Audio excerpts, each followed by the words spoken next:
Hari raya punya, malam raya Cina baru on. Kau ni, Beh? Siapa ketua? Ketua siapa? Abang Zafri. Abang kegemaran rakyat Malaysia. Yes. Yang di sana tu, Nan Hado lah bunga api dia. Kan? Yang di sini, ini aje lah. Melayu. Ni Melayu. Cepat. Pusing. Berkibar. Bagilah sini satu.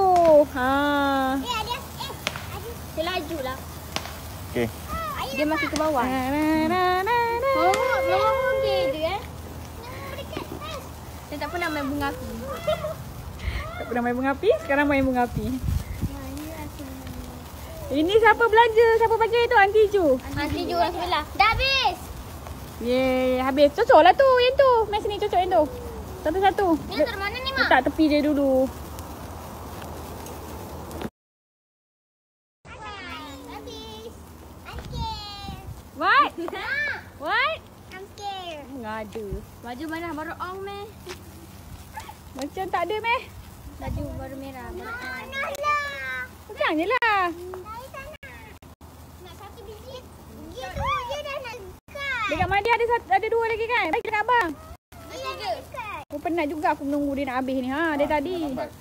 Sebab panjang berbenar. Hey, girl. Dah habis. Dah habis dah tak boleh. Minta kakak dia. Baik tu. Kena tangan mati tu. Tak lah, tak mati dah. Melecur. Mai sini.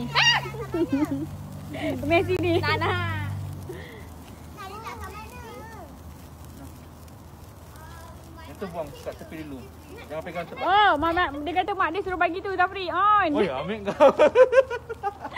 Wow, kau cerdas. betul. Ambil ni.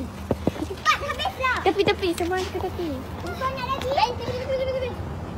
Tepi. Sana sikit. Dah, ada lagi. Okey, betul Zafri tak ada pun. Ha. Jap. Bagi aku. Easy. Bagi aku.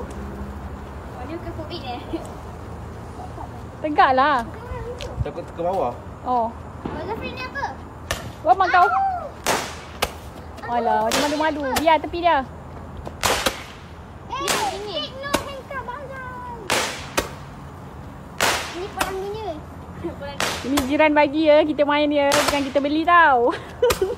Tapi beli ke? Nak pegang. Woo. Ada 10. Nak pegang.